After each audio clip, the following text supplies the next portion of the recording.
She's April. And she's Molly. And we are the Book Besties. April's about to tell on herself, folks. Everybody be fucking in that one. Please stop that, Tom. And we're 7 minutes in and have not talked about jack shit yet. Welcome to Book. That's April. I hate her. That's what I married. That's what I married completely. All right, besties, this season of Book Besties is proudly sponsored by Carpe Librum. The one and only Carpe Librum. Bookish things for bookish people. So keep checking our social media and listening all season long for special perks and merch that you can get using discount codes. Did you know what I learned? Did you know what I learned? What? They make one of the coolest freaking bookmarks on the market? Yeah. Did you know this? They have a 13-step process that is like a propriety to them. Oh, yeah. I've seen them on the knockoffs on Amazon. They fall apart. Oh, I have some knockoffs and they dent your book. So, so I haven't had a chance to check their bookmarks out yet, but I have I'm waiting for 4 of their shirts. They're very comfy. They're all size I love their shirts. They do not shrink. They're made here. They're made at their home shop. They screen print by hand. My favorite part of their shirts is it looks like I could get tetanus from the typewriter that they use to make the font. There's definitely like a real gritty and authentic feel to it. Yeah. Like that's what I want, right? Like I want to feel like an old man is going dun, dun, dun, dun, yeah, dun, dun, dun, dun, and like as a librarian, because I'm a bookish person, right? We're both bookish people, for sure. As a librarian, I wear these shirts to work and I get compliments on them all the time. So if you want your own cool shirts, go to beawesomereadbooks.com. And for the month of September, you can use the code HelloBesties to save free shipping on your order. Shut up, free shipping! Free shipping. Your girl loves free shipping. Same. I will pay extra to get free shipping. I will pay that extra $10. All right, besties. You use the code. The shirts are really high quality. They will not shrink. They are size. Tag us on the socials when you buy it. XL. Yes, please. Yeah, we can't wait to see them, guys. All right. All season long, we'll have deals for you. All season. All right, back to your episode. Season 9! Season fucking 9, bro! How is this season 9 already? Oh my God. We have no ability to say no. That's how. To each other, actually. Yeah, literally. So we're very lucky to have a season 9. So thank you for continuing on with the podcast. Oh, thank you. And we're lucky to have you. Yeah, that's author Krisy Boyce. Let me try that again. That is author Krisy Boyce, author of Dungeons and Drama, the Dungeons and Drama series, and we met you this summer at the Columbus Book Festival, which was amazing. It was wonderful. It was such a good time. I was very peopled out, though. It was such a wonderful and warm event. The staff is very great, but your live interview was fantastic. Oh, yeah. No, only because you guys know what's going on and you're great together, so you just kind of brought me along for the ride, but I was very happy to be included, so thank you so much for having me for that. Thank you. I think Kristy was the only YA author we interviewed there, too, because, Edward Underhill writes YA and adult. Now I gotta go through my brain. Don't do that. But I think I'm going to turn around and look at my books. Okay, that's a better way. Hi, Kristy. Have you finished your school year yet?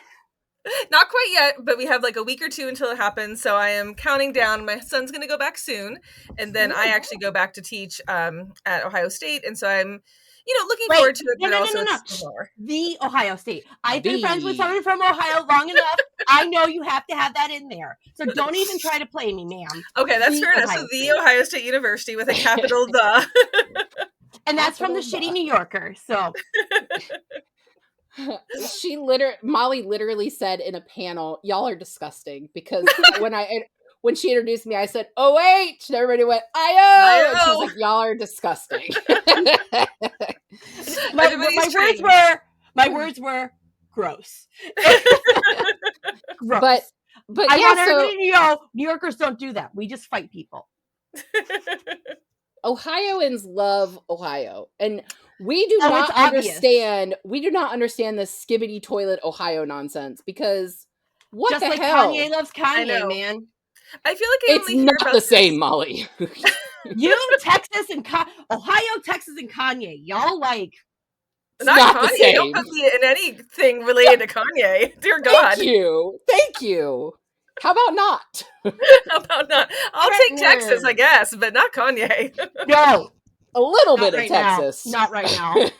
Not with all that gerrymandering going on. I'm not. Well, that's true. Oh my God. Yeah, don't get us started on that ridiculousness. But I know. So you're a Columbus local, native to Ohio too, right? Like I am? Yes. So I technically was born in Kentucky, but we moved when I was 3 and both of my parents were born in Ohio, lived in Ohio. So we've been here since, I moved away for just a little bit for grad school, but otherwise Ohioan for life. And so is my husband. Yeah. So yeah. I was actually born in Texas. And we moved back when I was just 18 months old. So like, the only thing I know about Texas is 4 years my husband was stationed there when I met Molly. But yeah. God bless Texas, right? I'm in Virginia now, but like when people ask me where I'm from, I'm like, I'm from Ohio. Like I'm not from here. And there's a lot of really cool stuff about being from Ohio, and I'm gonna get off the soapbox, but we did meet you at the Columbus Book Festival, and it was amazing. There were a lot of people there. We actually met you the night before the Columbus Book Festival at like the preview event. When accidentally, by the way, guys. Yeah. We went to sit down and chill, and we're like, oh my God, it's Krisy Boyce. That was so fun. And Kristy, I got to tell you, because you witnessed this, and this needs to be said on pod. Okay. I apparently propositioned. Time out. April's about to tell on herself, folks. Why not? I apparently propositioned Matt Dinneman when the three. It wasn't apparently. You actively did it. I didn't. But when I told Molly and Katie about it, when he came over and was talking to you and me, Kristy, and he was like, I want to drink the rest of this, but like you're the only person here I know to me. And I was like, that's fine. I'll make sure you get back to your hotel. Like I'll DD for you. And I told Molly and Katie that, and they're like, you do realize that you just propositioned Matt Dinneman to go to his hotel, to take him back to his hotel. And I was like, not what I meant. So the next day I was like, Matt, he was our first author interview. And I was like, I feel like I need to apologize to you because like that was not my intention. He was like, well, good, but I will have to delete my tweet that I sent out that I got propositioned by Bestie April. And I was like, I'm so embarrassed, but you were there. Like, I was not hitting on him. Like, no, I did not encode that at all. I was just like, okay, they're friends. That's nice. And then that's as much as I thought about it. So I did have no idea. Our friendship was relegated to a 10-minute conversation I had with him prior to meeting you. Like but he said, you're the only person I know here. Because we bombarded him. Because I went, oh my God, it's Matt Dinneman. And I dragged April and ran.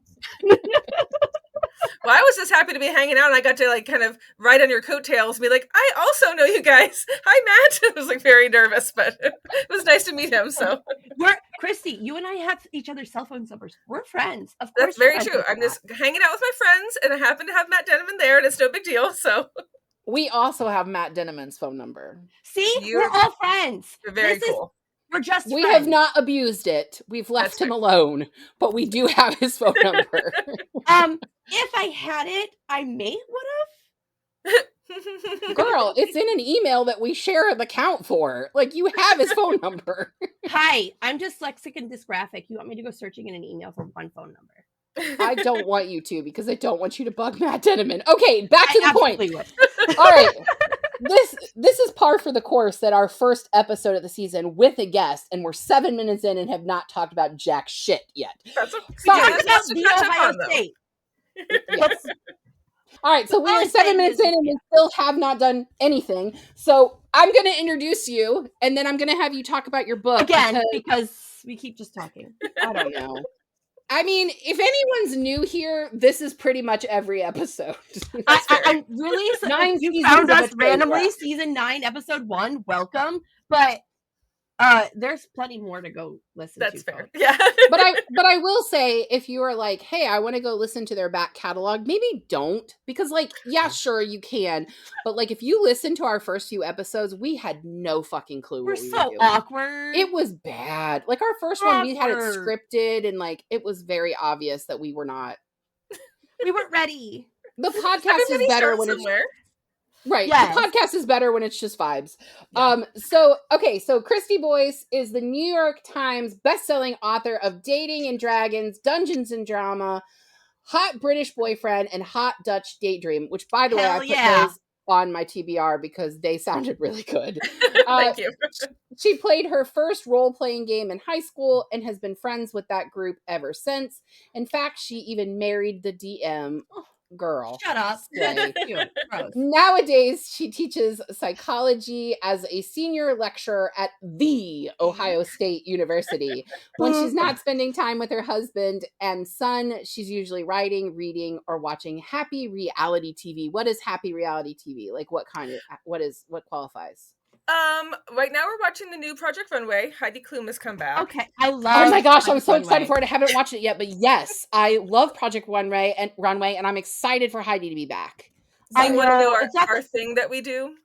So it's like we watch a lot of things that my husband and I have watched Project Runway every season that we could get a hold of. There's a few that like were on a weird channel that we couldn't watch, but anyway, other than that, we watch every season. We watch 2 episodes, and then we each pick 3 contestants each. So we go back and forth picking who we think is going to win. And then we watch the whole season. And then like whoever wins, if we have a contestant that makes it to the end and wins, then like obviously we're the winner. And then we used to get like what we'd call a card. And then we could play that card for something that we wanted later. Like if I want you to go out and get me ice cream or something like that. So that's like a thing for us for Project Runway. So it's marital rivalry is what's up, man. So we do something similar. We do happy reality TV as a family. The Biggs family likes to do Masked Singer with dinner. Oh, sure. Yeah. And the girls love it because they love to see if I actually can recognize a singer's voice or not. Because like, I think I'd be bad at it. I've never seen Masked Singer. I used to watch I used to watch what the hell? What's the show that Kelly Clarkson won? Like the main one. American Idol. Thank you. I used to watch American Idol. Like watched it every week. Mm-hmm. But then I auditioned for American Idol and having like that. Yeah. Lord drop. Having that whole like experience of being there and seeing like because when you see it on TV, like they purposely pick bad people for the the drama of it, but being there and like seeing them purposely pick the bad people, it just made it really hard to want to continue. I don't really watch reality TV. Honestly, I have been on this thing this past year where I haven't really watched TV. And if I do watch it, it's reruns of like Big Bang Theory and Parks and Rec because I've read 85 books already this year. See that back there? 85 books. Literally have no idea how you do this. This is impossible. I'm on a summer reading slump right now. I haven't read or wrote. I didn't know. Backtrack. I finished a short story yesterday. Oh, it's the first thing I've completed beginning to end in a year. I'm really fucking proud of myself because I haven't been. April will tell you I have been on the struggle bus with my writing lately, and it's pissing her off. So that is accurate. I keep quitting projects because the characters. I don't mind you having a bunch of works in progress. What it was you sent me 2 chapters of what was promising to be a steamy romance novel. Oh. I really should get back. And then you fucking quit it. You were like, so I don't need to do that. It's a legal drama between a paralegal and a lawyer, and they drop a contract about when they can and can't date. But they didn't meet at work. They met online, and it's like how they navigate that. And that sounds really good. I can see why we're mad about not finishing this. Thank you. 2 chapters, and I was like, yes, give me more. And she was like, nah, I don't feel like it. Well, the space reality show left me too, so I don't want to talk about the summer. Oh, okay. Okay, I have no words for that. Okay, so I cried over it, April, and you know I don't cry a lot. well, I can imagine you did because you've been on that project for a while. All right, so Yeah. Kristy, Yes. back to you. Hi. Yeah, Our enough guest. about us. Our No special guest. Thanks The for coming on our fracture author of podcast. Something Real. So this is the book we're actually talking about this week, which is Dungeons and Drama, but there is a sequel in this world, Dating and Dragons. But I was wondering if you could give our listeners a synopsis of Dungeons and Drama. Yes, well, I'll do my Look at best. that pink cover. Okay. I know, got it's this. very beautiful. Yes, very lucky for that cover. So Aesthetic. Dungeons and Drama, YA romance. So we are following Riley. Riley is a huge musical theater lover, Broadway lover. At the beginning of the book, she gets in trouble with her parents. And so as a consequence of that, she has to start working at her dad's gaming store.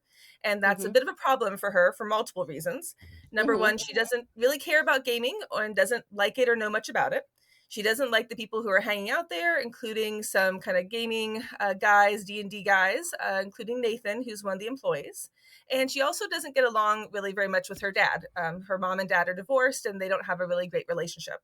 And then beyond all of that, she also already has her hands full because she's trying to bring back the High School Musical that has gotten canceled because of a lack of interest.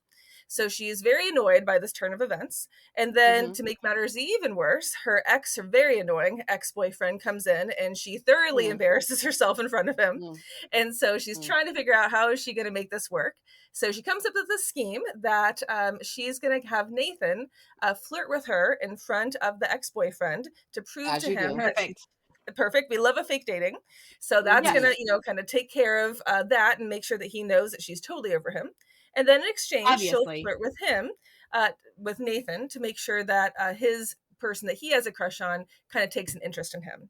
But as we know from fake dating, things kind of go awry. Part of that is that she has to join the D&D group. And as she kind of gets more into that, she realizes that she actually likes D&D and maybe possibly she likes Nathan a little bit too. So that's kind of the general setup of the book. I mean, how could you pass him up? He's wearing elf ears in the cover, on the cover. My younger listeners, if you do by chance slip in here, I want to warn you guys, not all D&D groups are keen on singers. Yeah. That's fair. Yes.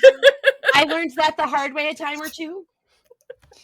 I had to put some singing in there. She can't be Riley. No, absolutely. As someone that I related to this character hard. I'm just saying, not all nerds appreciate a good tune. That's very true. So, so Kristy, you know the movie? I'm just assuming you do because you're like the same generation as us. But do you know the movie Bring It On? The original one with Kirsten Dunst. Love it so much. I kept picturing Riley's That's exactly who it was. That's exactly who I thought of. I kept picturing Riley's ex-boyfriend as Torrance, was that her name? Torrance, yes. Her ex-boyfriend, where she's like, my God, yes. That was him to me. That's perfect. I will say I'm not a particularly visual person, so I have these vague ideas in my mind, and I'm always horrible at kind of fake casting my movies when people ask me who would you cast? I'm like, I don't know. But you saying that, I'm like, oh my gosh, yes, that's totally who the ex-boyfriend would be. She like Riley's ambiguously queer, possibly will come out when he's older. Also very sure of himself. I love that. Riley was a young Kristen Bell for me. I just got those vibes. Yes. I need to watch Bring It On in general. That was I was obsessed with that movie when I was young. So that's a great movie. I have seen all of the Bring It Ons. Don't do that. Why? They're all pointless. The first one's good though. As the community cheerleader, we don't need that many. Right. That's very fair. That's fair. I've never watched anything but the first one. You know what? Instead of counting how many times you sing this season, we should count how many times you mention that you used to be a cheerleader. Oh. Or when I'm in the Coast Guard, or how many times I've been in the Coast Guard or a Coast Guard story. Yeah. It's all very I want to hear all the stories, but I guess we don't have time for that. Well, you just come back. Number. Just text me. Well, you're our new best friend. It's fine. All right, so we've talked about your inspiration for Dungeons and Drama, and it's really fascinating. So I was hoping that maybe you could share it with our audience now, in case they didn't catch the lives from Columbus. What was the inspiration? Absolutely. Okay. So, well, first off, whenever I think about my YA books, I always kind of in the back of my mind, I have these things, these general topics I want to write. So I'll say to myself, someday I want to write like a theater book, a musical theater book. And then I always had in my mind, someday I want to write a D&D book. And the Yeah. reason why I wanted to write a D&D book is that is, as we said in the bio, that is how I met my husband, and also a Cute. lot of my other friends. So it was sophomore year of high school. Me and my best friend started sitting with a group of guys. I went to homecoming with one of them. We were trying, like, kind of starting to get to know each other a little bit more, and they invited me to their house to start playing D&D. And I guess the rest is history. So still best friends with my friend. She married. I love that. Well, technically, she married the guy that I went to homecoming with. So there's always.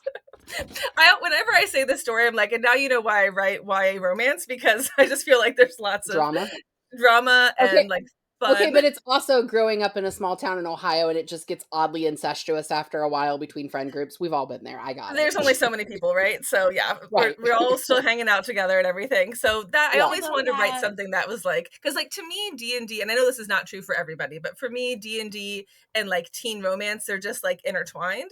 So I just always had this feeling that I wanted to write a book like that. And then I never knew what to do with it until I was like, wait, what if I combined my ideas of the D&D and the musical theater together? And that's like where it really started to come together. So that was kind of the beginning, like inspiration for it. And what I loved is you told us, like, you were like, oh, I'm sure this has already been written. And we're totally shocked that it hadn't been. And I am too, because you're right. I feel like theater, musical theater in general, like any of that, it goes very easily into D&D because you're role playing. Like you're role playing. No, absolutely. Well, I love you had this magical experience. My D&D group were 4 dudes and me.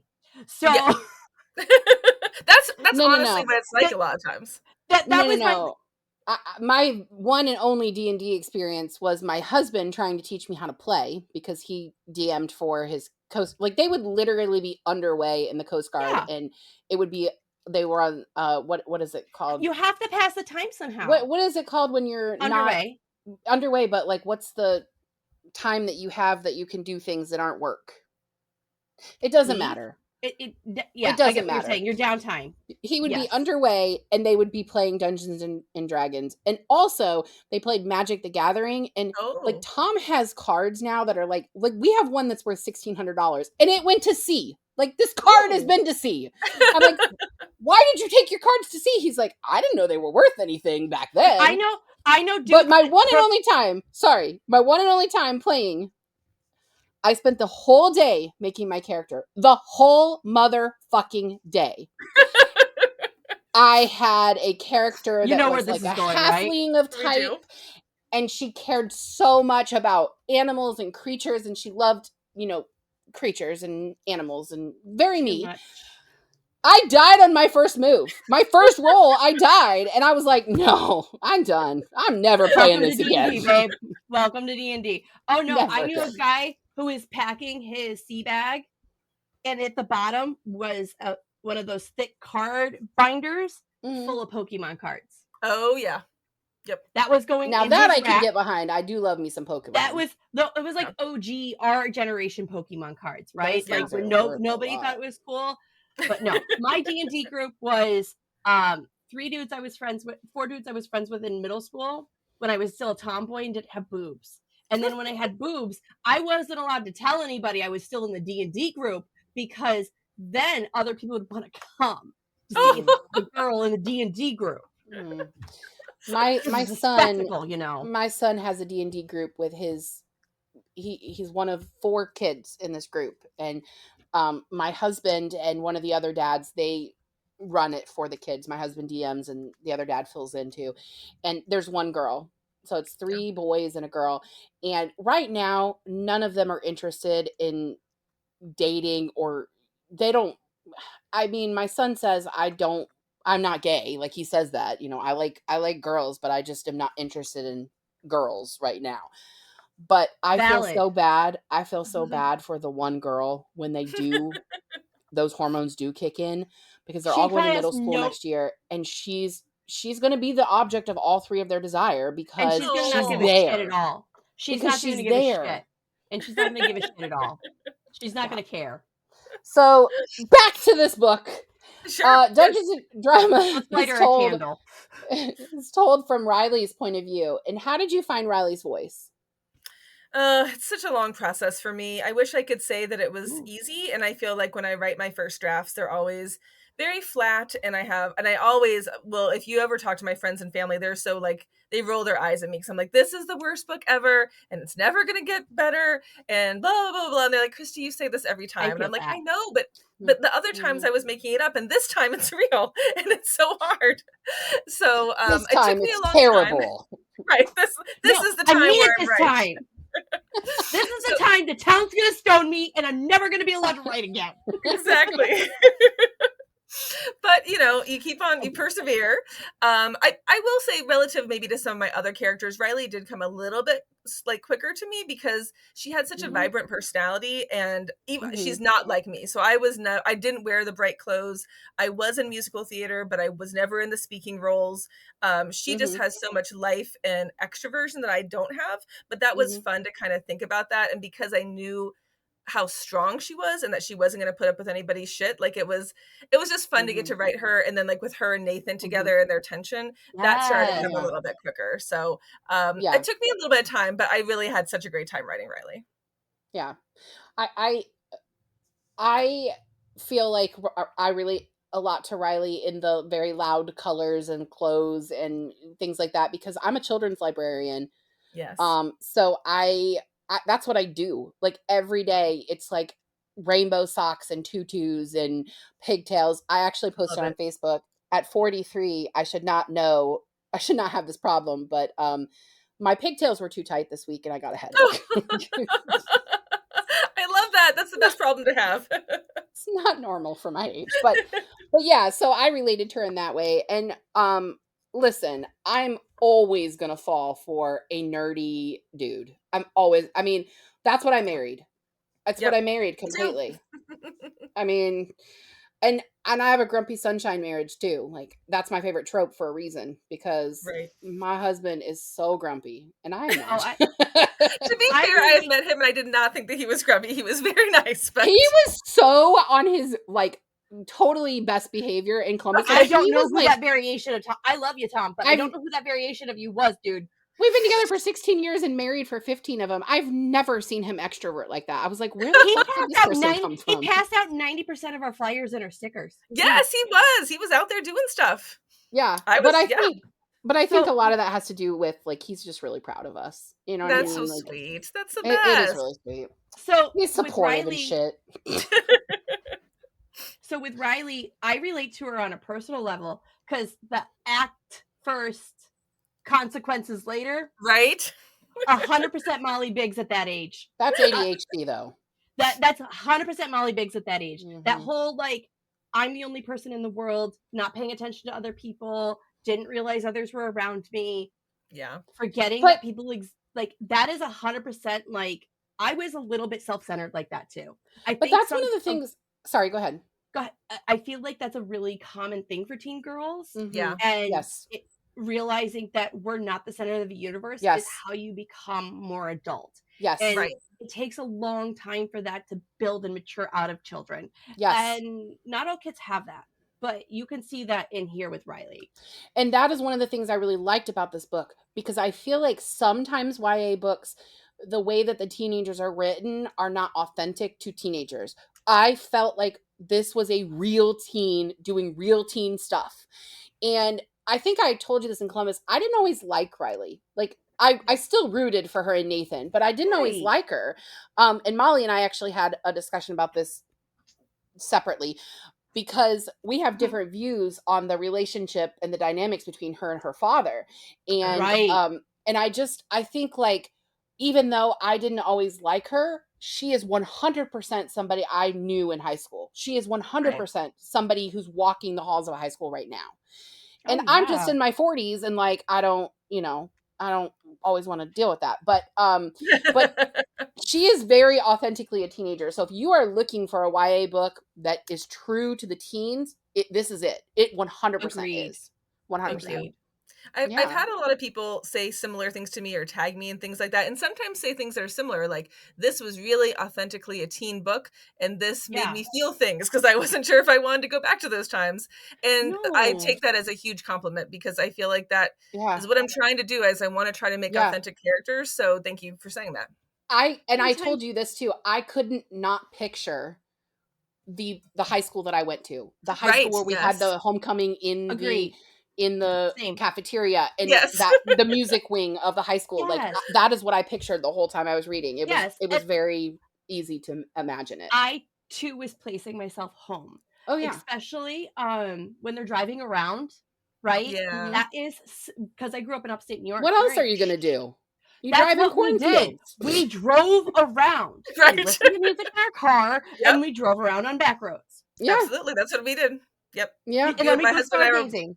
We were 16 at the time, so we were not married, but my husband and I were listening to Offspring and just zooming around and probably driving too fast and passing on roads you shouldn't be passing because you don't, it's not whatever, but that's part of it. So I was just trying to pull like all of like my memories and my, just the vibes of that time of my life. And I'm glad that it was like, it feels authentic to people. So. Yeah, it is. Yeah. Because when I read like John Green, those aren't teenagers. What kind of teenagers are those? Oh, wait. And I love John Green. I love John Green, but every one of his are precocious, not normal very teenagers. Precocious, yes. Right. We mentioned John Green. We also have to mention tuberculosis. Oh, everything is tuberculosis. Everything is tuberculosis. I'm so fucking tired of tuberculosis, John! I don't know what to tell you. I don't know what to tell you. I read the book. It was good. It's right there behind me. It's not about the book. It's not about the book. It's I see a video come up and I'm scrolling and I see a video come up and John Green starts talking and he's not fucking talking about tuberculosis for the first time in forever. And then 10 minutes in this goddamn video, what is he talking about? Tuberculosis. To be fair, I saw a video of his recently where he was talking about Dr. Pepper. So he does have a variety of views. It's just Dr. Pepper. But he probably let it. Yeah. I'm sorry, but only somebody with OCD could write about how Taylor Swift relates to tuberculosis. Oh, this is okay. I have to read this book. And the only reason he doesn't relate Dr. Pepper to tuberculosis is because they're his special interests, because he's autistic. He's not going to cross them. He tried to convince Dr. Pepper to not sponsor him, but to be sponsors of humanity. Oh. And essentially, they were going to be marketing the moon and the perspective of the moon looking at humanity. And Dr. Pepper never called him back after that. I could maybe see where there's a disconnect there. I'd have to get more context, but oh, John, I don't know. All right, so Riley is living a complicated, drama-filled teenage life. She is being forced to work at her father's store as punishment for taking her mom's car without permission, so she and her best friend Hoshika can see Waitress live on stage. Fair. Fair. I've seen Waitress. It's fucking bomb. It's pretty good. But by the way, it's on HBO Max. Okay, but this creates a sort of fish out of water experience for her. So can you talk about the coming of age growth that happens in this book? Yes. Well, sometimes I think about kind of where do I want my characters to end up at the end of the book, and then what's kind of happening with them at the beginning. So, I mean, for Riley, I knew she was going to be having struggles on a couple of different levels. As we talked about, she is very focused on one thing in life. She just cares about her musicals. So I kind of wanted to see her be able to branch out in terms of her interests and branch out in terms of her friends and realize that there was kind of more to life than musicals, although we don't want to give up on it, but also, we can see other things. And I want her to also be able to kind of reconnect with her dad. So that was what a lot of that was kind of where is she going to be at the beginning? And then I also, to be honest, was kind of thinking, well, I need her to go to her dad's store and she doesn't want to. She's going to be forced to it. So what can I make her do at the beginning of the novel that would be, I guess, bad enough that would make that happen, but also not so bad that like she's going to jail or I don't know, whatever. Gonna walk the line. So there's a line. There's a line of bad. There's a line. Which I don't know. I mean, I thought that I did okay, but I did have some You 12-year-olds did who good. were like, I do not like Riley. She broke all the rules, and I was like, oh shoot, okay, I Because really they're like. 12. I know. Come back in 4 years. It was so cute. They were like, they still read it. They Oh, liked it. But they were like, Well, oh, it sweet depends. summer Are they on child. this? Are they on the spectrum? Because my spectrum rule following daughters would be pissed that this girl stole a car. some of them were pissed. Yes, some Yeah, of them were pissed, like, and I was like, oh shoot, but okay. like, but like, I know a lot of girls that steal cars now. So She did not Molly, consider it stealing. She was just borrowing the car. honestly, like, it feels semantics. very, very the impulsivity of teenagers. And since Yes. you teach psychology, I'm going to be saying something that's like dumb because it's me doing this third party. But there was a book. It's been like 20 years since this book is out. I don't even know if it's still in print or if it's been updated. But there's a book like called "Is My Teenager Crazy?" Yes, I remember this book. And they studied the brain scans, CT, MRI, whichever looks at your brain, CT, I think. They studied the brain scans of teenagers and compared it to the brain scans of adults with schizophrenia. And they were very similar. They do not have impulse control. The prefrontal cortex is not fully developed yet. Yes. So hell yeah, you're going to borrow your mom's car and drive and go see Waitress because that's an opportunity that you wanted. You are going to figure out a way to do it. It made sense to me.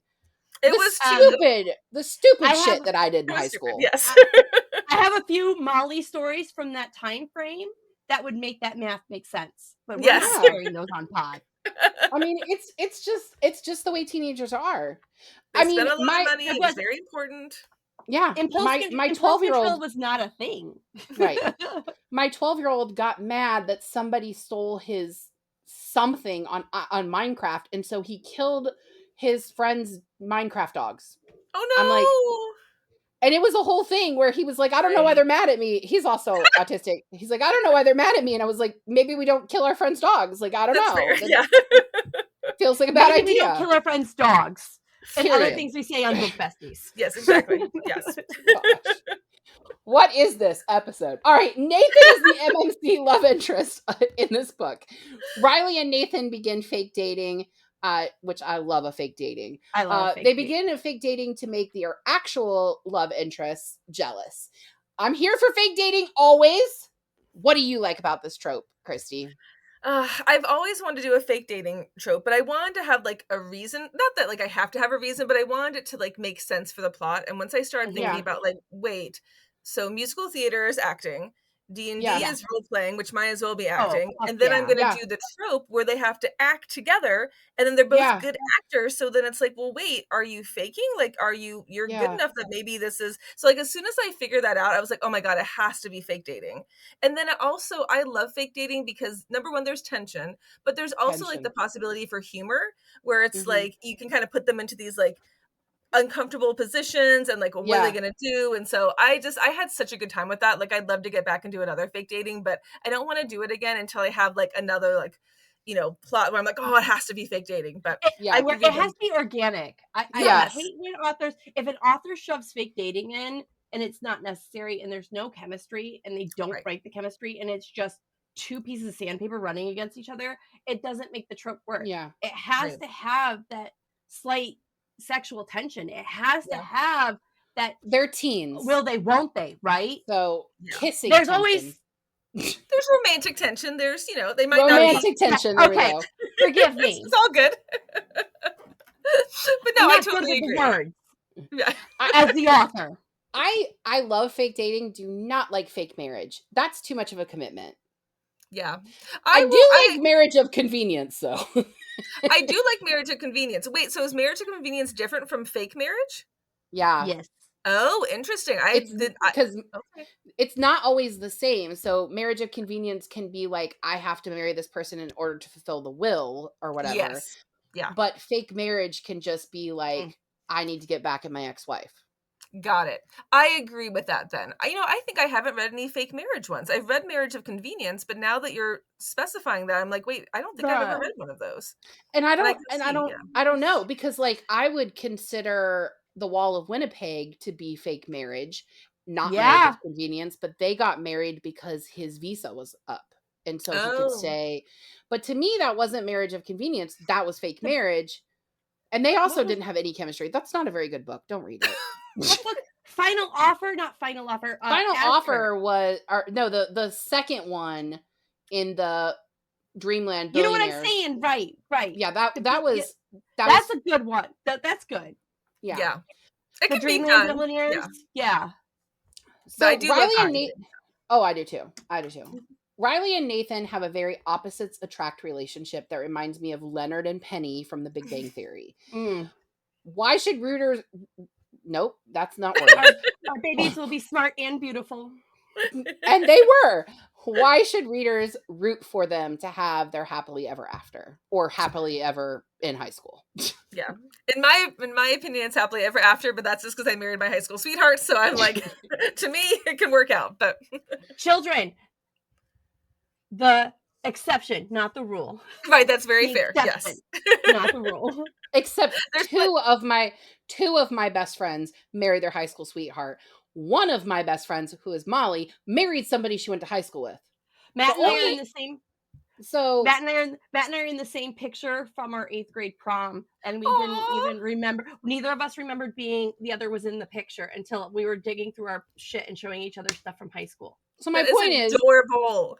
My 4 closest friends, 3 of them married people that were from high school. So it's not normally the rule, but it's weird. And as a side note, this is not what you were asking me about, but I will just say that I've talked to multiple YA romance authors who are also married to their high school sweethearts. So I think that I think there maybe is something about like when we didn't have incredibly traumatic romantic relationships in high school, we're willing to write about them as authors. I had trauma. Don't worry. So I need the data on that. My librarian brain is like, there's some stats out there. The neurons are firing. You need to start doing a little poll with everybody that you bring in just to kind of get an idea about this. So I don't know. Yeah. But anyway, and as a side note, also Leonard and Penny, I did watch Big Bang Theory. Love that show.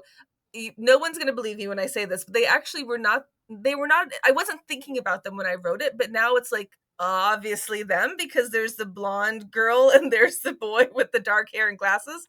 I don't know, man. Nathan's taller. It's fine. That's true. He might be a little cuter than Leonard too. But I think it's on my brain because that's my current like show when I am not reading. I've been watching that, so that's where my brain is. I just finished it. Totally, yeah. The girls and I just finished the last season of Young Sheldon, and then we blew through Big Bang together. So. Wow, that's a lot of seasons too to blow through.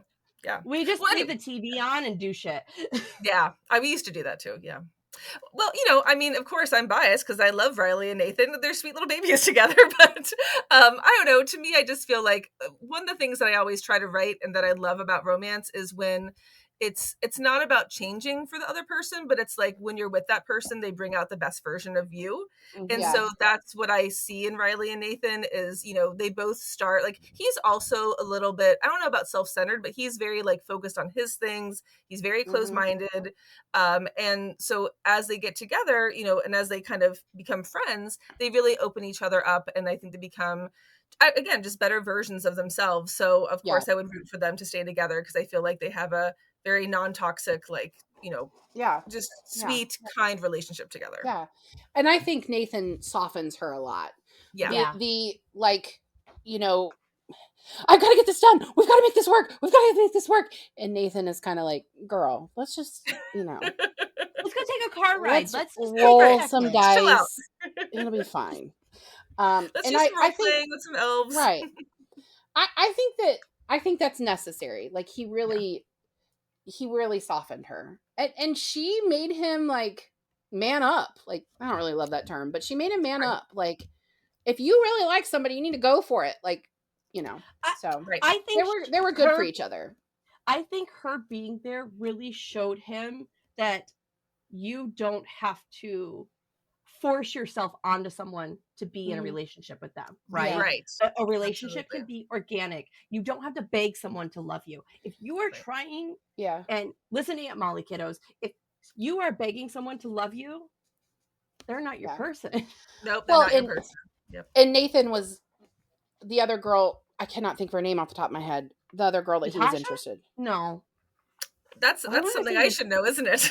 I've read a few Natasha books in between these now. Perhaps you could know. It's Let me okay. just Doesn't grab my matter. indie book and look it Doesn't up. matter. My point is, he was buying her stuff. Like, she I was using apologize. him. She knew Yes. that he had, feelings, and she was using him. And I think Riley did a good job, like, calling him out on that. Like, this is not how this works. Like, you don't need to Right. do this. Do you know who I was picturing for her, by the way? The Russian roommate from New Girl. No, You know, the Mickey Oh, Mouse. You know, Mickey no, Mouse. no. She Because she's is, mean and, like, demanding, and I don't know. no, I she don't know is, why. Sophia. Sorry, it's Sophia. It took me that long. that's what it is. I kept picturing the movie version of Scott Pilgrim, Oh, yeah. the Yeah. girl, and she had the Yep. black hair that, like, with Yep. the, Yep. you have to Yep. fight my 7 X's. That's who I kept picturing for her. Yep. Boy, that's been a long time since I saw that, but I could see that. Yeah, Yeah. Too much pop culture today. I know. It's ever I too don't much, know. though. Listen, every time we film on a Friday after I've worked, it's You're always gonna get like it. this. It is. I don't know what to It's say. fine. We're reining I don't it in. know We're what to reining it say. in. All right, Reining it in in. chapter 10, Riley and Nathan have a conversation about consent. And while it isn't like the traditional boyfriend-girlfriend conversation, it gives a great structure to YA readers to understand the respect from consent. Are there any other life lessons that you kind of, like, snuck into the pages here? Oh, I don't. I do want. Well, let me start by saying that I know that there's a wide range of ages that are going to read these books. So Yeah. yes, I have people like I have some fans who are in their 60s who write me and tell me how much they love it, and I know I have 12-year-olds and who knows, maybe even some kids that are younger that picked it up. When whatever. So Yeah. I am always cognizant of that, but I'm also thinking about the fact that I don't want it to feel like a lesson. So I think sometimes if I'm trying to put, I don't really want to try to put lessons in. I guess I kind of hope that it'll come out organically. So, Yeah. I mean, I The certainly only like, I reason also, I wrote that question is because I've been having these conversations with my girls, and it was yes, nice to see this conversation organically on the page, Yeah. yeah, right? He didn't just be like, "Oh," like they talked about it. It wasn't Yeah. a thing that they just glossed over it, and right. that's why I Yeah. brought that up. Well, and the reason why, again, I didn't go into it thinking I need to have a conversation about this. What happened is I was just writing the scene. I was thinking about what's the trajectory of this plot going to be. And I wanted to put Yeah. them in these scenarios where like maybe the ex-boyfriends come up and Nathan's going to kind of swoop in and he's going to put on this fake boyfriend role and he's going to touch her. He's going to put his arm around her. And I was like, Yeah. well, how does he know that that's okay? And how would she, like, in real life, like, I don't know if Mhm. it's cool for guys to just come up and start doing stuff and we haven't talked about it. And I didn't Yeah. want that to be what was in the book. And I didn't want Nathan to be shown as this amazing romantic hero if he's also doing those kinds of things. So I was like, I That's think not his we personality, need yeah. to like have, and yes, and then hopefully it's part of his personality where it doesn't seem completely fake, but he's kind of like, wait, how is this going to work? And she's like, yeah, how is Yeah. this going to work? And they just have a conversation about it, which, like you said, I think having just a genuine, just spur of the moment conversation is oftentimes the Mhm. way to do it. So again, I wasn't trying to put in like a lesson, but I Yeah. am thinking about like the toxicity of some relationships and that there's a Yeah. time Yeah. and place for that in books, like, and a Yeah. dark romance, but for a YA, I just, I wanted it to be a little different, which Yeah. doesn't really answer your question because you were also asking about other lessons. And I No, guess but I would just say, I do feel like you answered the We get your question, because point. you were Yeah, like, you did. you You're were good. saying you don't explicitly put it in there. And I think for it, in the context of this particular one, Christy, you and I are raising boys, and yes, there's a conversation that we have to have with boys 100%. because women already know, Yep. like, the statistics of how young women are hit on, like, it's Yeah. disgusting. It's And so horrible. we're raising Absolutely. boys and we're trying to teach them, like, this is how this Yes. conversation needs to go. And Absolutely. so I appreciate it from that point of view. Yeah. Yeah. It's Those are conversations we're also having in our house and will continue to have in different, yeah, more detailed conversations as time goes on because he's still a little young, As but we age and we yeah, have yeah, to we have to keep continuously have having the these conversations. conversations. yeah. Absolutely. When they But that was, yeah. when my oldest, who's 12 now, when he was in 3rd grade and they first started having like the, the talks in Puberty school, which talks. is Yeah. it's very minor in 3rd grade here, but Yeah. my husband said to him, "Look, girls' bodies are going to change. You can notice, but you can't comment on it." And I was like, Right. that is like, I Yep. was like, that's really good. Like, he's Right. obviously going to notice, but he's an autistic boy who doesn't have a filter. So what happened to your chest? Like, why does it look like that? Right. That would be totally something that he would say and not realize why that's not okay. He So wouldn't mean it cruelly. Right. no, No, he absolutely wouldn't. not. He's would just just be so something that fucking oblivious. No. I love him. There's a I lot of love him. boys out there who I think are sometimes a little bit like that. So Yeah. I married Yeah. him. I Yes. married an oblivious Me man. too. Me too. Molly and I had a mutual friend that's not our friend anymore because we're the only friend ones not that friend? survived the friend group, who Oh dear. hit on my husband right in front of me and sorry, in front what? of her husband. What the Yes. hell? Yes. Oh no! This gets worse. This gets worse. My husband and this woman's husband look similar, and they No, were. it's not that friend. It's a different friend. Oh, There's so many bad friends. oh. That's why we're this not friends group with is him terrible. anymore. But This she group is hit on terrible. my husband in front of me Everyone. and with her husband there. And we didn't know at the time, but she and her husband were on the outs. Got it. Okay. And But they're I back was together like, now? they are. It's a whole thing. I was like, Tom, I cannot believe that she just did that and you didn't say anything. He's like, what are you talking about? Like, he didn't even. Do you know how many Well, men? that's sweet from his perspective, but oh my gosh, I'm sorry. That is the worst. Do you know how many men have hit on Matthew in front of me and my children? And Men, he does not, mind you. She said men I hit did on hear her that. husband. yeah. And You gotta stop putting him in paisley shirts, Molly. It wasn't even the paisley shirt. We took him. Okay, the most recent one was Ren Fair. Him and Liv were in line for like this maze, right?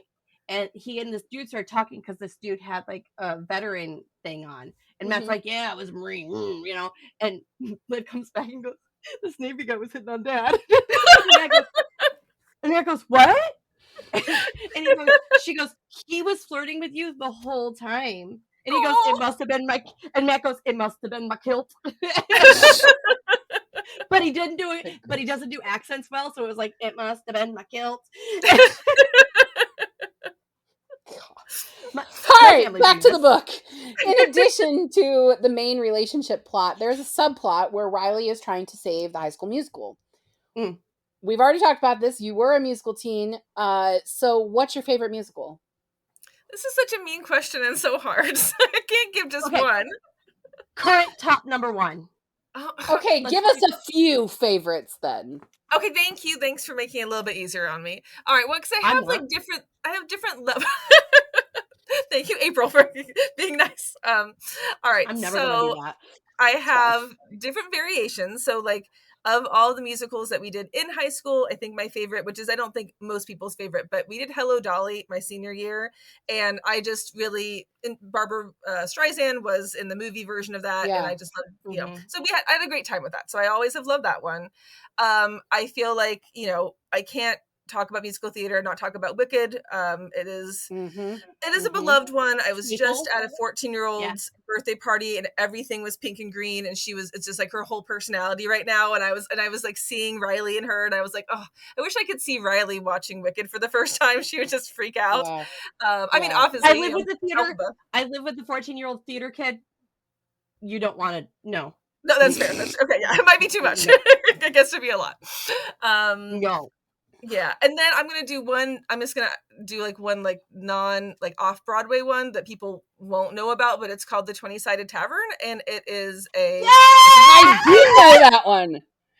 I want to go so damn bad. Molly, that's where Emma Berry went there in the spring and was telling me about it. I'm so jealous. It's on tour now. Emma Berry went to New York City. Emma Berry's a friend of mine, but she's a romance author, and she's a friend of mine. Like, we live like 15 minutes from each other. That's awesome. So she's really great. Oh no, I wanted to go. It was here in DC, but didn't work Life out. is expensive right now. It is very expensive. Yeah. It's hard to do it. Yeah. I was very lucky. And they were very, cause I don't know if I already told you guys the story in Columbus, but I will briefly say that I went there, when Dungeons and Drama came out, and I had my little book, and because it's off Broadway, it's like a really different experience. So like there's three like adventurers, and they walk through the audience and just chat with you. And so I was like, hi, sorry, I wrote this book and blah, blah, blah. And they were like, oh my God. And they like were very nice and took pictures and were excited about it. So I have a soft spot in my heart for them, but they were very, very That's sweet. awesome. And it's like D&D and improv, and it's very fun. So yeah. That's awesome. So I totally get I can't pick a favorite musical, because I will say, if I had to pick my favorite musical, it's probably Wicked. But everybody says, oh, when Wicked's your favorite musical, you're not really a musical fan. I'm scared to say which that. Which is such bullshit, because it really is the best. Like, Here's the I don't know what to opposite. say. My favorite's Rent, and everybody says that's cliche, right? Yeah. As soon as somebody Everybody goes, has my favorite, like, stupid but I opinions. love Rent. I love Rent's the Rent. Rent's the reason I fell in love with musical theater. Yeah. You know what I mean? Yeah. And also one of my favorites is Sweeney Todd, just because I really like the darkness of it. Sure. And yes, I love Hamilton, but it probably wouldn't even make my top 5. It probably wouldn't. You know, it's great, but like, there's so many other things that I like. Well, now that you guys are saying this, okay. I'll just briefly tell you the story, which is that when I was a child, I was given the soundtrack to Phantom of the Opera. I never saw the musical, but I listened to it so much that I had it memorized. And then just recently, I got to see it for the first time, and it was like being brought back to childhood. And I was like, oh my God! It's like the music of that I love so much. But anyway, yeah. I'm actually not really a fan of Phantom. I know that's. Did you see they're doing an interactive Phantom theater in New York City right now? I saw they're going to bring it back, but no, I did not see this. Yeah, they're doing so they're doing 2 interactive ones. I saw an interactive Grease one that's I think it was in Australia, where it's like set up in like a real field day, like the end scene in Grease, and you go from place to place, and it's the scenes. But I guess the Phantom one is like, it is a full-on interactive. You go from space to space in New York in this building, and it's like in the basement with the Phantom. You're in the the big auditorium. You're in like, it's all of I love that they're doing this. Very controversial opinion that I have. I do not like The Sound of Music, which I know is like, how can you not like The Sound of Music? But I did that. I don't know if you've been to Book Besties, but that is for when we don't like shit. Oh. I can't believe we're friends. It's fine. We don't have to be. We don't need 9 seasons in. You're just going to be the book. You're not going to be Book Besties anymore. It'll just be Book Podcast. Welcome to Book. That's April. I hate her. She doesn't like Sound of Music. I don't know what to say.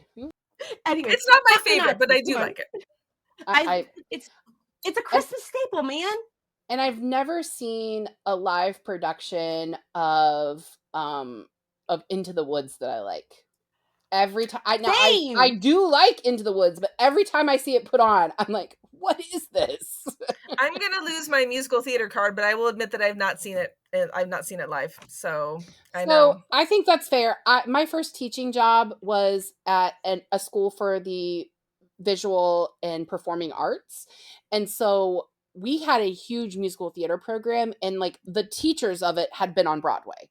Like, it was it was a really big deal. Like, if you were doing technical theater as like your major at that school, like the person who was teaching technical theater was designing sets for Disney World and for Busch Gardens. Like, I mean, it was very talented staff. It was incredible. That's very cool. I was just the journalism teacher, so it's just like, hey, I write. We need writers. So creative.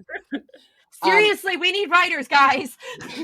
But yeah, I mean, so I've seen a lot of shows because of that. That and when I say, oh, they were high school productions, people think high school production, which are not always great, but like, we're talking about kids who like went on to Carnegie Mellon and went on to Juilliard. Like, we're not talking about kids who, like me, who just was like a sock in Me. damn Yankees. Like that's not what we're talking about. Right. So, all right. So Dungeons and Drama has received a lot of social media hype. But it isn't your first book. You've written a book about book for the Descendants book series, the Disney's Descendants book series. 2 other novels, which are Hot British Boyfriend and Hot Dutch Daydream, in addition to the sequel to Dungeons and Drama, which is called Dating and Dragons, and it's right here. The covers are very similar. I like how this is a blue one, very good complementary. Thank you. And where should readers start with your work? And what can you tell us about your other books? Well, I mean, I can say lots of things about all of them. I mean, to some extent, I would hope that if you liked one, you'd like the other. I think that's certainly true for Dungeons and Drama and Dating and Dragons. They're not even companion novels. In my mind, they're in the same world, but it's 2 totally different, sets of characters. So if there's one thing that you happen to love, if you happen to be a musical theater person, obviously start with that. If you like Critical Role and live streaming, maybe start with Dating and Dragons. I also just happen to love traveling. So my first couple of books were more travel romances, like study abroad romances. So if you really like a British boy, Hot British Boyfriend of always a winner. And then Hot Dutch Daydream is set in Amsterdam. And so that is another, each one of them obviously is a little piece of my heart. So, but they're also all standalones. Well, they're also little parts of my life. So there's like, little things about each one of them that I feel so connected to. But I guess if you had to start with one, I think we're here for a reason, so I feel like Dungeons and Drama is always a good place to start. And if she said this one, do it. And if you have a really little one, you can start with Descendants. It's a very different kind of book. It's more like an encyclopedia of characters, but that was a fun one to get to work on too. You're our second Disney writer, actually. Oh, fun. Okay, nice. Beth Revis is also a Disney writer. She wrote some of the Star Wars books, and she told us that she was mostly a pantser until she started writing for them, and then they were like, "No, you have to tell us what you're writing." I can see that. Well, my thing was much. I don't know if that's so intimidating to write for Star Wars or like one of those big IPs. I mean, I know Descendants is big, but I was just doing an encyclopedia of stuff, so it was. I still would be scared to write for the mouse, man. Yeah. Oh yeah, but it was cool getting the contract and seeing Disney, and I was like, "Look at this!" Hell yeah. I would be taking pictures and send it to everybody. Like, look at this shit. So I put a note to myself here so I wouldn't forget, but Hot Dutch Daydream was a Junior Library Guild selection, which if you're a librarian, you know what a big deal that is. That's a big deal. It is. And Hot British Boyfriend is being made into a movie? Is that? Shut the fuck up, dude. Well, movie or TV show. So I will. I don't know if I'm allowed to talk about it, but let's just talk about it anyway. So we'll cut it out if you can. Yeah. It's not like this is being listened to by anybody anyway. No, I'm sure that it is, but I can't imagine it's a bad thing to hear, the details of these things. So it's, Hollywood's such a long process, but it's the company that they produced To All the Girls I Loved Before. So they are part of Paramount. I love those. So Jenny Han, of course, very big, amazing people. So they first off, like the way that it works is they kind of rent the rights for a little bit, and then if they want to, then they go and buy them outright. So they've now outright bought the rights. So that's congratulations. Thank you. I mean, what I've been told is that means that they have serious interest and they think they're going to have it be made. Having said that, there's been a lot of stuff in the news about it. So Paramount is trying to merge with Skydance. I honestly don't even really know, but basically until all of that gets merged and then the fallout of that happens, they're not going to do much more with it. So I think they have a script, they have ideas, but they're going to wait. So I don't want to get people's hopes up too much. I would love for something to happen. We'll see what Hollywood does, but it's every part of it's been a joy so far. So I could totally see. Sorry, go ahead, Molly. If it does go through, you're welcome to come back and talk about it. I would love to, absolutely. Hell yeah. I can see this world of Dungeons and Drama, like that world being this is such a really good. This is a TV show, babe. Yeah. This is a TV show. I do have this vision of it, and I wouldn't be the one to write it, but almost like, I don't know, I like it, of it being a little bit like High School Musical, where it's like this, but then they also have like songs, and I don't know, man, like it just sounds so cute, and they could break out dancing. So you already have the Disney connections. Yeah, you do have Disney connections. You wrote the. What are you doing? Why are you hanging out with us? Because you guys are cool. I do feel like it would work as like a Disney Plus like special, like like a Disney Plus series on there. It's a Saturday night movie. It's a Disney Saturday night movie. I think it would do it. It was a Saturday night movie. Fingers crossed. I want. Yes. All right, so you write YA exclusively now. Why is it important to you to write that genre? And would you ever consider writing a spicy D&D adult book? Okay. So, I mean, the reason why I can already see the background of this question, but to start answer the first part of it, I love, I mean, again, like I said, I did fall in love with my high school boyfriend, so I do have a soft spot in my heart for that. But there's also something about writing YA that's like, they're at a time in their lives where there's so much optimism and possibility, and they're making all these choices. And I love that time of life and that like joy that, I mean, not to say that every teen is filled with joy, but I think sometimes when you get into adulthood, it's like, you know, there's bills and gas and, you know, a lot of bad boyfriends and relationships. It can be a little rough. I do love an adult romance, but there's just something that I really like about writing YA, and then also writing about like the self-esteem issues and like the firsts of everything. It's, you know, so that's why I've been so drawn to it. I, you know, never say never in terms of writing adult romance. I'm not saying I'm not going to do it. I'm just, right now I'm contracted for YA romance, so that's kind of where my focus is at. But I appreciate your push for adult spicy. I just need you to write a novella that you just send to me. Okay, that's into my email. You know, just add something extra in all your free time. Okay, no, I get a little spicy chapter in there and send it on.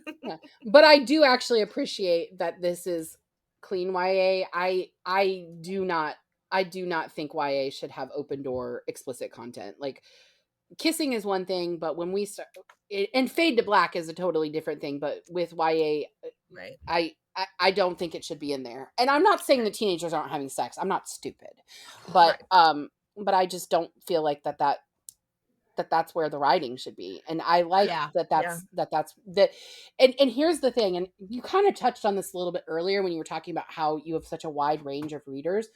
YA needs to be broken down into subgenres. We need a junior high. Sister. We need a junior high, middle school young adult, and then we need an older, more mature young adult, because right now we have books like Chloe Walsh's series, the what's it called? Binding 13 is the first one. We're actually going to cover it this season. Coming up. It's actually this month that we're covering it. That series is very, very dark. And it in the trigger warnings specifically say that this should be read by more mature teenagers, 15 to 18. I feel like your books are accessible for the whole YA, you know, the whole YA umbrella, but there needs to be another genre. Right, because YA, right? That is young YA. YA, old YA, because there's sex. New YA. You know what I mean? Is there sex in selection? In the selection there is. There's sex in the selection. There's like making out and groping, but they don't totally have sex. There's hard, heavy petting. Yes, that does happen. Hard, heavy petting. Yeah, that's true. America definitely is about to get down if she could. But he laughs at her because, anyway, that's a whole other episode. Go watch that episode or listen to that episode. We already did that one. We did that one, and we did that in the first season. That's season 1. Go back to selection. Anyways, but my point. But I'm supporting your point. Yeah, we have to have these variations. Yeah, because we have to be able to direct kids, because they can't tell by this cover, because this cover and this cover make these books look very similar. Yeah. Right. I actually had a woman come in, because I'm a librarian in a public library. I actually had a woman come in and ask me, why are all the books for kids right now on our new bookshelf? And I was like, what do you mean? And she's like, look at all these books that are for kids. And I was like, oh, ma'am. Oh, no. I was like, no, these might be cartoon covers, but they have very naughty adult content. Like, it's Yes. not, those are not for kids. She was like, Yeah. oh, okay. And knowing my parents, like, I have a lot of friends who are not in this community and don't do a lot of reading themselves. They don't know Mhm. how to pick out things or what the differences is. And so, like, they can't Mm-mm. really help their kids to navigate Mhm. all of that. So it is All a right, difficult April, we gotta situation. lobby the, what is it, the ALA? Is that who we bother about this? And no, it's the publishing world. Like, ALA can make a space for, encourage libraries to make a space for it, but it's the publishing industry that's really going to drive that change. Yeah. And the change, was it you, Christy, that we were talking about new adult at Columbus, or was it, I it might think have been we a different were. author? Well, Because I Yeah. new We had a adult, conversation with EM too about new adult. that might have been what it was. But we were talking, whoever I was talking to, we were talking about how new adult kind of got roped into, like, it's just romance. And right. that's not really true either. Like, Yeah. college is a different part of your life. Like, you have to Yeah. be an adult, but you're not an adult. Like, Right. you're not an adult. So I don't know. Absolutely. You really wouldn't have to break these down in the adult fiction section, but I can tell you the people who are going to read James Patterson, they're seniors. And also, I hate James Patterson. But you can see the breakdown of, like, what people are reading. But then I run a romance book club at our library, and we have somebody who is 79 years old, a 79-year-old man Dude, in I'm my I book club. remember this. So, I mean, I don't even know his name, and I love him. I He's know so his name, cute. but I'm not going to say it on pod. Sure. He's a whole thing. He's a whole vibe. But um this was not one of the questions, so feel free to tell me we're not talking about that. But I Okay. wanted to kind of share, like, what Molly and I were talking about when it came to the relationship of Riley and her dad. Yeah. Because I feel like I hold Riley's mom responsible for that relationship being broken, and Molly was holding her dad responsible for that relationship being broken. And for me, and I think it's contextual because it's how we were raised. Like, I was raised in a family, my parents were divorced, and my mom very much made me feel like if I went to my dad's house, I was somehow hurting her. And so that's what I pictured with Riley's relationship, like with her mom. Like, she Yeah. felt like she needed to be with her mom. They have the Right. things in common, and we're just going to separate from dad. Whereas Molly is coming from the perspective of, my mom encouraged it and my Yeah. dad just didn't. Oh no, So it was way worse. But that Barb never, as terrible as things were, never said a foul word. Today, she still doesn't say foul words, and I'm in my 40s. She yeah, still encourages me to reach out to him and check on him, and I yeah, don't. yeah. So I So look how at did that.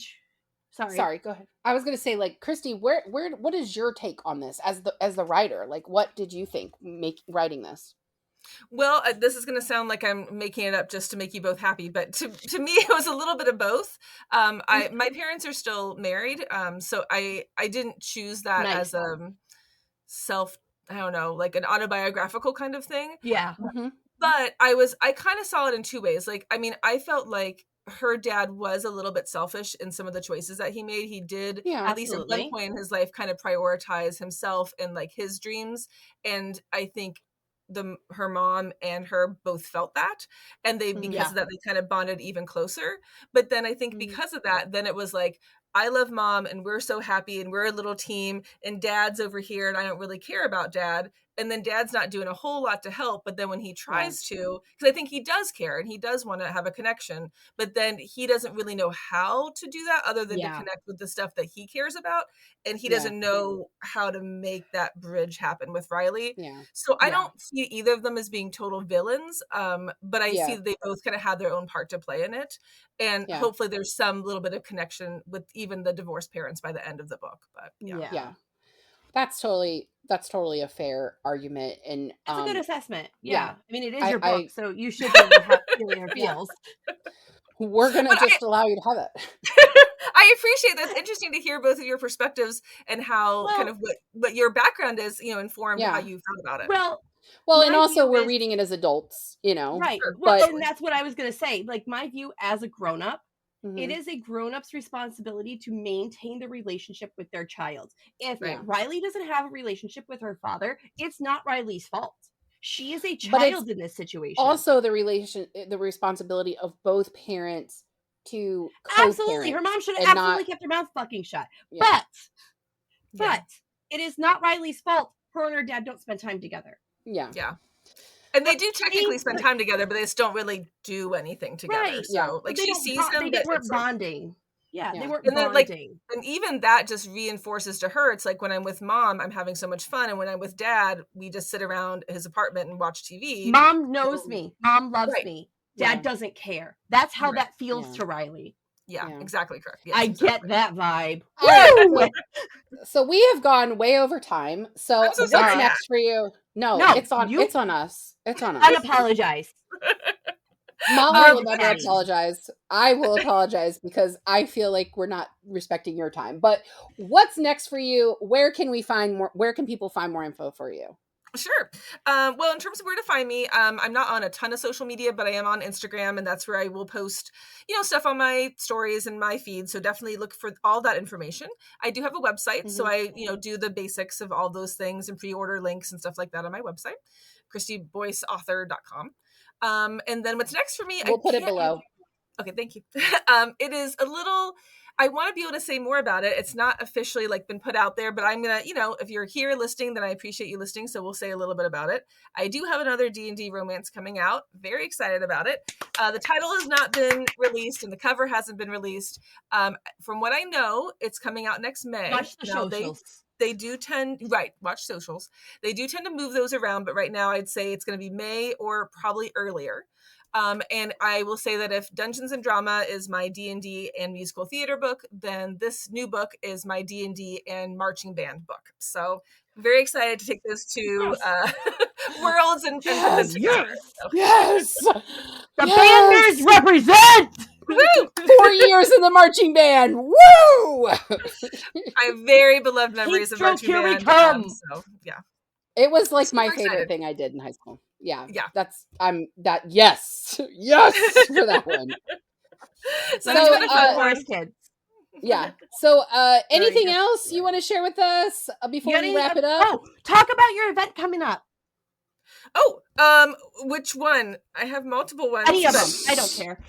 Okay, well, I mean, I have some that are happening. She's so popular, she's got multiple ones. Well, there are some that are happening tomorrow, and I think that won't make sense to talk about right now. But, I mean, in the future. Right. Anything September-ish. What the heck am I doing? I think I have a library event in November.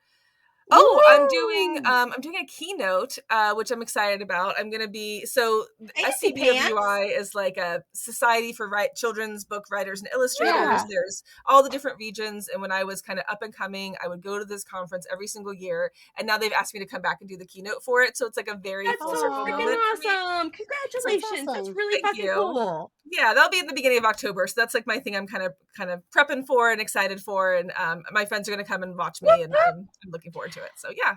You are so fancy and thank you for being here. Yes. Thanks for having me. This is so much fun. I'm very honored that you asked me for the first episode of season 9. So and you are a great guest. So thank you so much for doing this. It's been awesome. Bother us anytime. Well, we'll bother you. I'll bother you. Keep bothering me. Yeah, I want to keep chatting with you. All right, besties. This season of Book Besties is proudly sponsored by Carpe Librum. The one and only Carpe Librum. Bookish things for bookish people. So keep checking our social media and listening all season long for special perks and merch that you can get using discount codes. Did you know what I learned? Did you know what I learned? What? They make one of the coolest freaking bookmarks on the market. Yeah. Did you know this? They have a 13-step process that is like a propriety to them. Oh, yeah. I've seen them on the knockoffs on Amazon. They fall apart. Oh, I have some knockoffs and they dent your book. So, so I haven't had a chance to check their bookmarks out yet, but I have 4 of their shirts. They're very comfy. They're all size I love their shirts. They do not shrink. They're made here. They're made at their home shop. They screen print by hand. My favorite part of their shirts is it looks like I could get tetanus from the typewriter that they use to make the font. There's definitely like a real gritty and authentic feel to it. Yeah. Like that's what I want, right? Like I Yeah. want to feel like an old man is going dun, dun, dun, dun, dun, Yeah. dun, dun, dun, dun, dun, And like, yeah, as a librarian, because I'm a like, bookish person. right. We're both bookish people, for sure. As a librarian, I wear these shirts to work and I get compliments on them all the time. So if you 'Cause they're want your own spectacular. cool shirts, go to beawesomereadbooks.com. And for the month of September, you can use the code HelloBesties to save free shipping on your order. Shut up, free shipping. Free shipping. Your girl loves free shipping. Same. I will pay extra to get free shipping. I will pay that extra $10. All right, besties.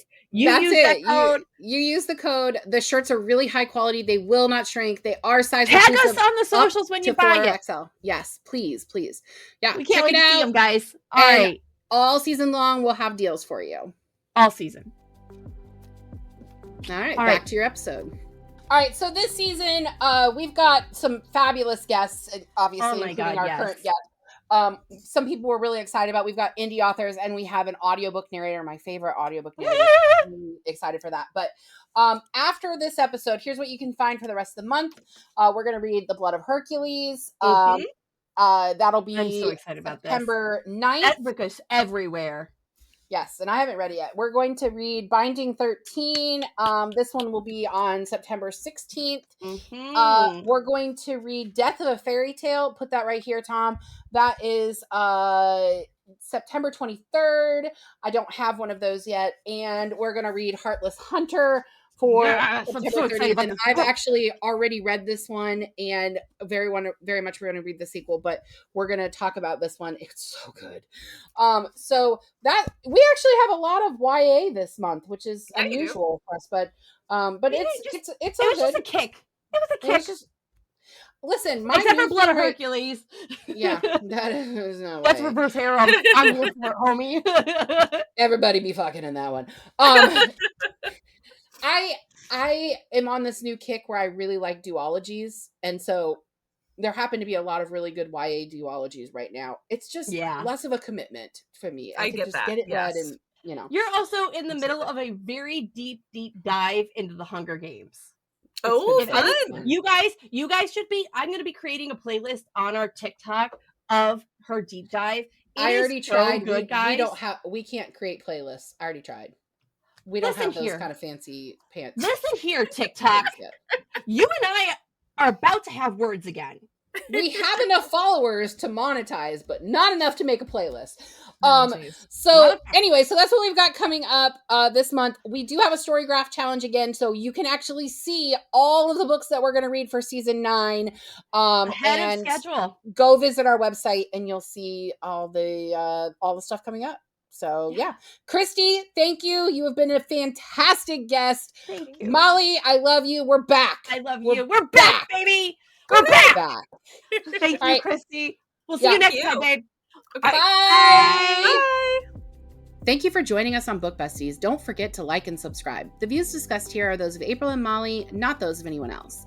We'd like to thank our sponsor, Carpe Librum, the shop that has bookish things for bookish people. And right now, you can get free shipping by using the code HelloBesties, which is good for the entire month of September.